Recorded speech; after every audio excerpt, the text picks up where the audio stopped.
Kamusta mga tol? Yan, isa Antetokounmpo na pinangarap, naging Porzingis. Hayop na yan. Perfect fit ba talaga si Porzingis sa Warriors? Sabay tirahin natin niya. Pero bago yan, at tsara muna tayo. Focus lang sa goal.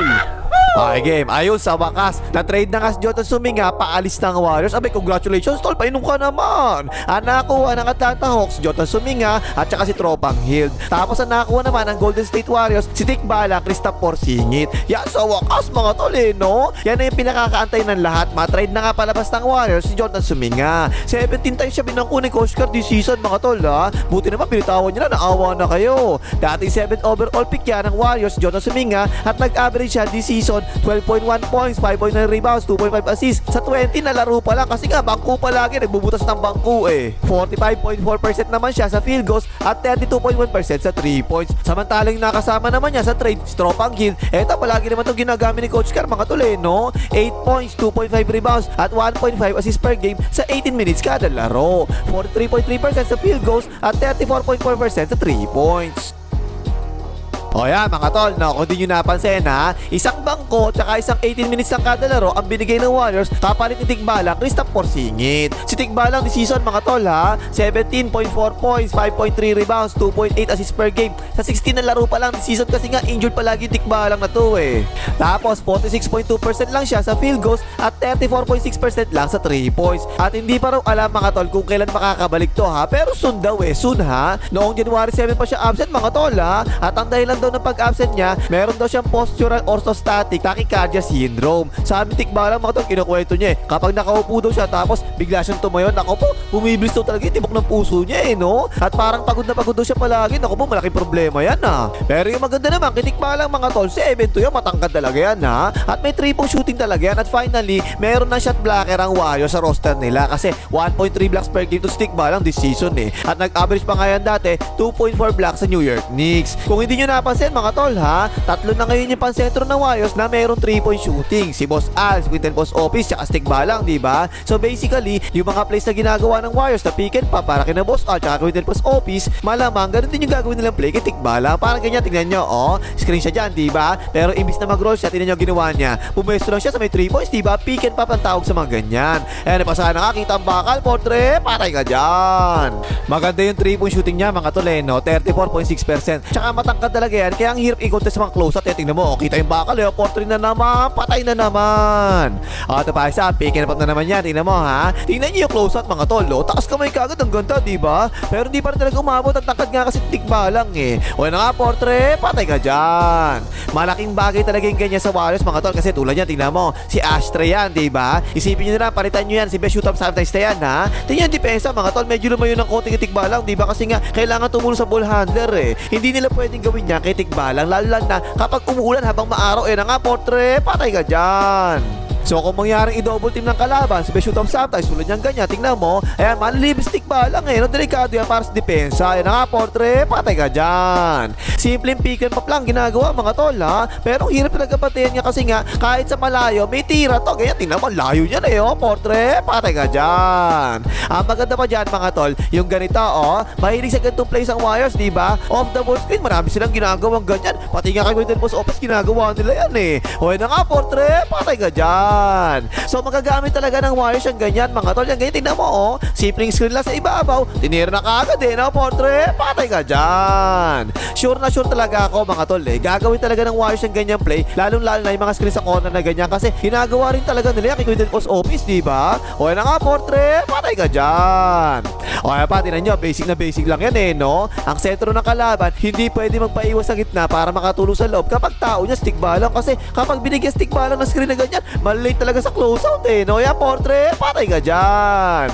So legit na stretch 5 talaga to mga tol ha. Hindi pwedeng iwanan ng depensa para tumulong sa loob tulad yan, eh kasi nga shooter siya sa labas eh. Yan, portre, patay ka dyan. Hoy, like mong hype ka, ano? Kanina pa nanonood, di pa rin nagla-like, tigas na mukha eh. Mag-like ka na! At saka ito mga tol, no? Kapag napasahan si Porzingis sa mga pick and pop tapos nakabalik yung depensa tulad niya, tingnan mo, oh. Yan ganyan, di ba? Kung si Quinton Post Office yan, o kaya si Boss Al, stop na yan sa ganyan eh. Ipapasa na nila yung bola sa iba, di ba? Yan yung malaking pagkakaiba ni Tikbalang mga tol. Kaya niyang umatake mag-isa na ganyan, tingnan mo, oh. Step back jumper, patay ka dyan.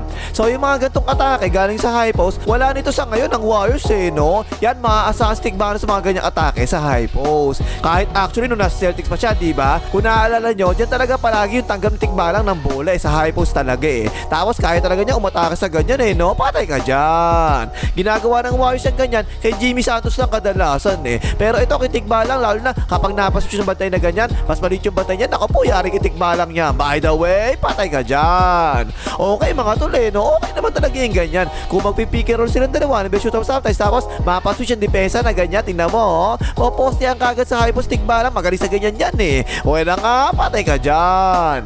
Pero sana lang mga tol, no? Sana naman gamitin ni Coach K talaga si Tikbalang sa mga ganito eh. Alam kong allergic si Coach K sa big man ha. Pero ito, may shooting naman talaga to si Tikbalang eh, no? O ito, play ng Warriors din to, diba? Kunwari, hand up, diba? Si Doraemon palagi gumagawa ng ganyan eh, no? Pero bigla umataas si Tikbalang, ganda oh. Kaya-kaya ng Tikbalang niya, may kasamang foul. So meron na ngayong certified na panloob ang Warriors mga tol ha. Kung papayag si Coach K na ganyan yung gagawin niya. Tapos ang Warriors naman, mahilig talaga sa mga off-the-ball moves saka sa mga cuts, diba? Tingin ko wala namang magiging problema si Tikbalang kapag ganun yung mga gagawin niya. Yan, nice pass eh, oh. Dak.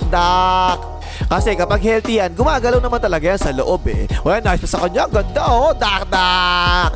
So yung mga off-the-ball skill ng play ng Warriors na parang ganito, I'm sure mag-fit talaga si Tikbalang sa mga ganyang play nila. Ayan oh, patay ka dyan. Tsaka ito, yung mga galing sa corner na cut, diba? Paborito ng Warriors yung ganyan eh. Well, nice pa sa'yo. Dak.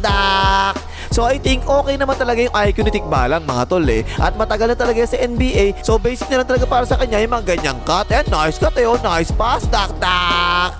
Tapos ito sa depensa mga tol ha. Legit na shot blocker talaga to si Tikbalang. Ang tangkad kasi nito eh. O sa ilalim mo, baos pasitan.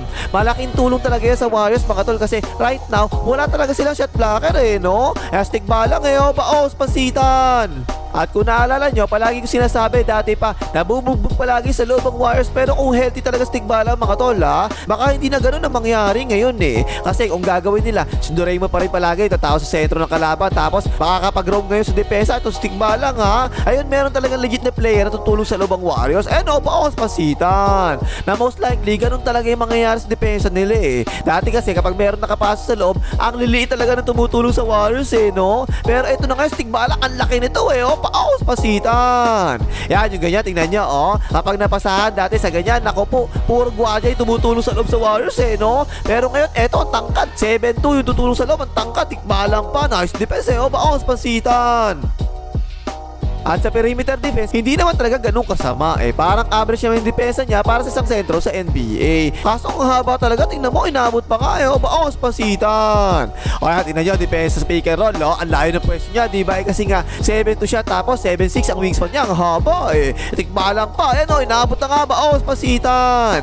So para sa akin mga tol ha, magandang fit talaga itong Tikbalang, Kristaps Porzingis sa Warriors. Makakatulong talaga siya sa opensa, pati sa depensa ng Warriors. Kung mga tol ha, kung healthy lang si Tikbalang.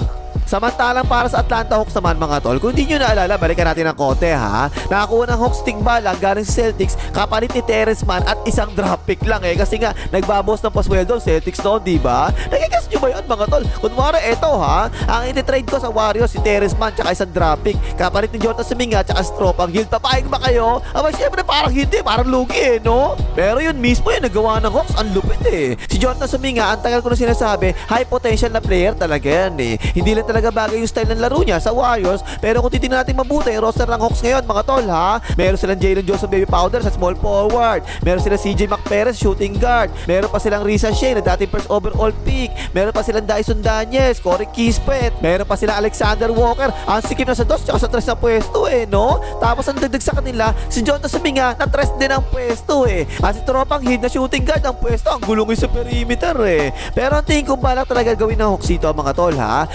kumuha ng maraming batang players, tapos titingnan siguro nila kung sino yung magkiklik sabay-sabay.